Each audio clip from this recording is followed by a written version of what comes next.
ഹേബൽ. വലൈക്കും അസ്സലാം. അള്ളാഹു ബാരിക് ഫി ഇൽമിക്. എൻ്റെ പേര് സയീദ്, കാസർഗോഡ് ജില്ലയിൽ നിന്നാണ്. അപ്പോൾ ഹാബല് ഫിസിക്സിൻ്റെ വഴിയിൽ, ഈ വൈറ്റ് ഹോളിൻ്റെ വഴിയിൽ സഞ്ചരിക്കുമ്പോൾ അള്ളാഹുവിൻ്റെ കരങ്ങൾ സ്പർശിക്കാൻ സാധിച്ചിട്ടുണ്ടോ? പ്രത്യേകിച്ച് ഇപ്പം നിരീശ്വരത്വമൊക്കെ ഒരുപാട് സമൂഹത്തിൽ വ്യാപിച്ചു വരുമ്പോൾ ഹാബിൽ ഫിസിക്സിൻ്റെ വഴിയിൽ എങ്ങനെ ഇതിൻ്റെ നമ്മുടെ ഈ പ്രപഞ്ചത്തിന് അല്ലെങ്കിൽ ഇതിൻ്റെ പിന്നിൽ ഒരു ശക്തിയുണ്ട് എന്നതിനെ എങ്ങനെ പരിചയപ്പെടുത്തും?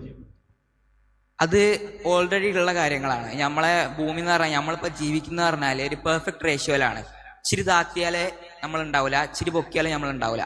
അപ്പോൾ ഒരു ക്രിയേറ്റർ ഇല്ലാണ്ട് നമ്മൾ ഉണ്ടാവില്ല, അത് എവിഡൻ്റ് ആണ്. പക്ഷേ